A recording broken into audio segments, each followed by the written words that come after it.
The rollback lock is used as a moving off aid on uphill and downhill gradients.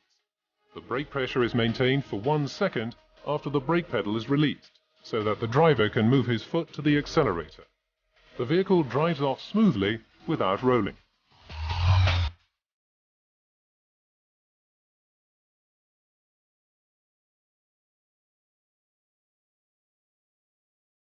The off-road anti-lock braking system, or off-road EBS for short, enables a wheel slip through temporary wheel locking at speeds between 40 and 15 km per hour.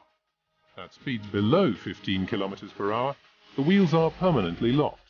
On loose ground, the locking wheels may form a braking wedge that transfers a higher braking effect.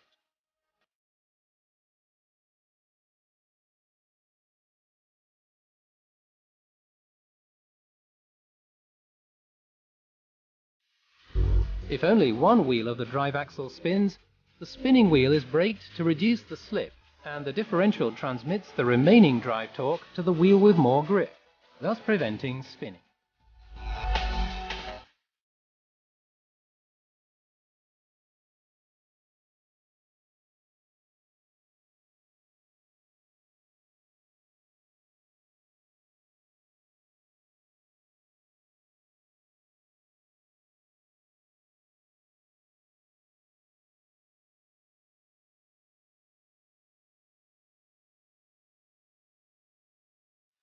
On vehicles with tandem axle assembly, a brake pressure is applied to the brake on the rear wheels on the inside of the curve as from a defined steering angle.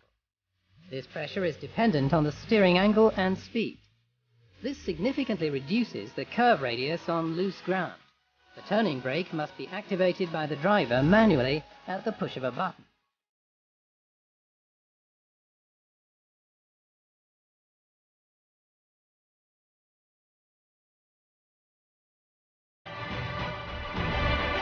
The paver brake automatically maintains a preset brake pressure for the moving off and pushing operations of a road finisher.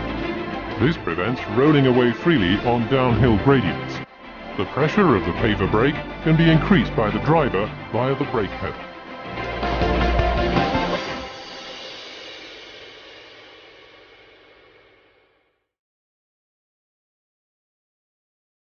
Provided by the electronic brake system of the 5th generation, or EBS 5 for short, are safety-relevant innovations for off-road use.